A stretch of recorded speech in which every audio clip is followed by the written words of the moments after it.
Come in.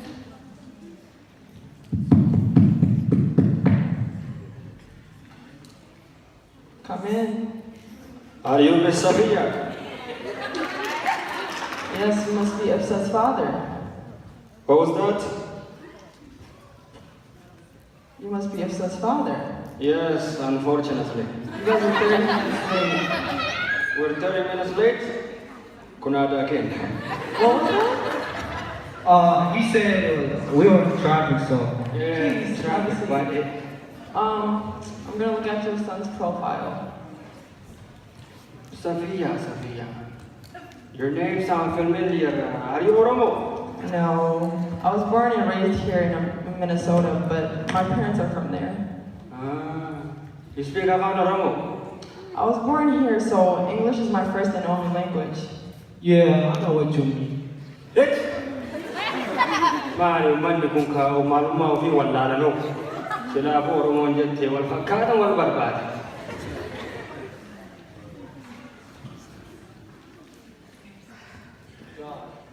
Maaf akkana jettanii dhiisaanii. Laalime akkatti huqqatti. Afaanii fi aadaa wallaaluun akkana nama godhaa biraa. Anannan arkitu. Oromoo sabboonaa waan ta'eef akkatti furdadhe. Abba akkana yoo jennu goota Oromoo waan taataniif immoo marqaa yoo ganama gootee akkana isin furdise. Gurbaa? Ganamaan qixxaas waliin nyaannanii qixxee keena seete mana kallaa eege. Excuse me, do you know why I called you here today? Yes, scholarship. Yep, that is correct. Oh, I must tell you, my Ibsa, when he was Daima, I knew he was going to be doctor. And from the beginning, I know I have said this about my two older kids too, but this one, third time is charmer. That's good to hear, but this scholarship is based on artistic abilities. Oh, doctor artisti? Malaka guddaa akkatu loora isaan fa'a. No, it's strictly an arts-related scholarship. My son, no doctor? He can't pursue medical field with this scholarship. Okay, thank you, no thank you. Artisti ta'u shukri Jamaal ni qabna. Ilma kiyya akka sadaffaa dooktara jara na barsiisuuf. Ka'e gurbaa? No, please, have a seat. Your son is very talented as a poet, artist, and a dancer. Kana dhaga'een beeku ani. Mee po'achi na dhageessisi. Okay. Roses are red, violets are blue. Abbaa kiyya dhaabbisime afaan Oromootiin jedhi anillee beekuu fedha.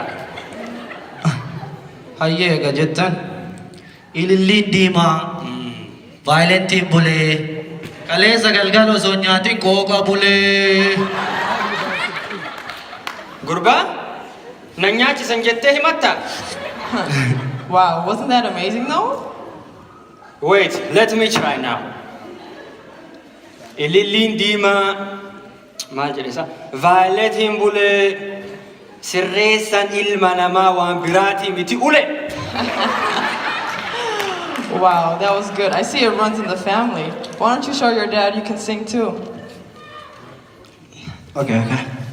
I can't feel my face without you, Waan isi kabalaaseef, but I love it. maarra itti si'eedha.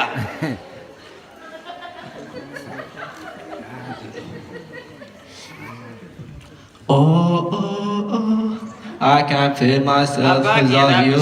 dhaabbisi. Koo taa'i. Ani kasiin jedhu yeroo diraa na nyaachisan jetta.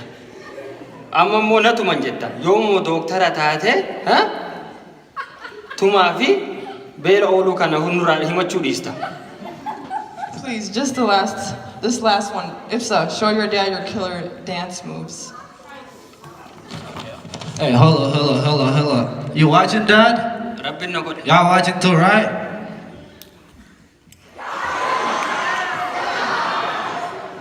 Koo taa'i, That's what I koo taa'i.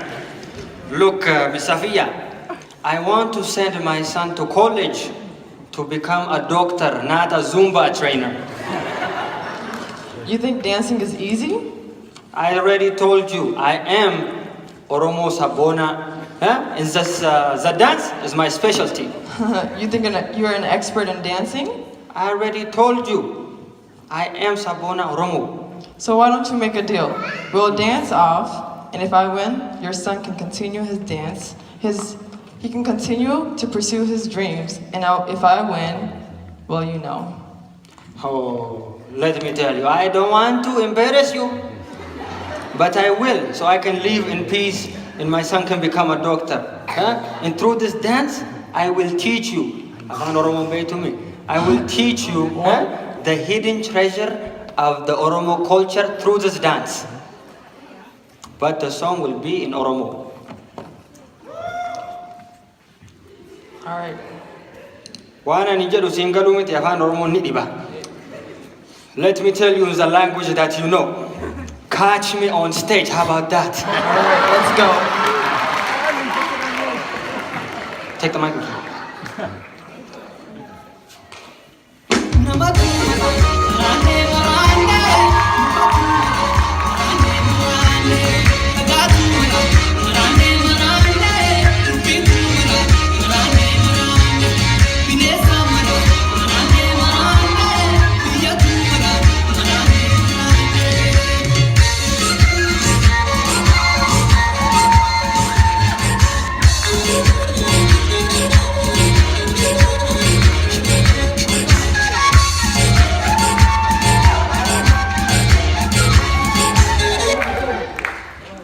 Bajaib Saki, Yanarakabi. Abba maal taatan? Are you okay? Malo ke nanjata narrafagat wachi. I'm sorry. Let me go get the nurse for you. He thought. Silaafuu sin umrii kana ammaaf akkana godhattan. Bajaib Saki, namiti walino sota matu. Ha?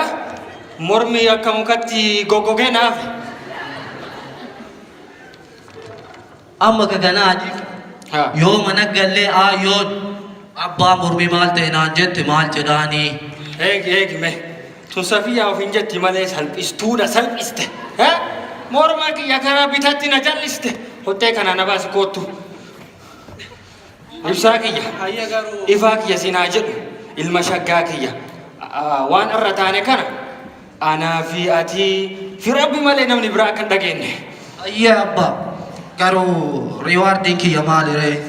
Dhageeffadhummaan teetillee yoo si gaafatte abbaan kiyya salaata keessaa hogguu salaama baasatu akkanatti mormi hafe jedhee. Achuma hafe jedhaanii? Akkasumatti yoo nan himin moo Makdaanoo jedhe Bigmaak sii bitee osomaa bishaan manaa qabnullee soodaa itti sii bita. Walii taaneebi? Taane abbaa walii galle. Hi, my name is Abba Khalifa. Thank you guys. My name is Gammachu. My name is Roberto.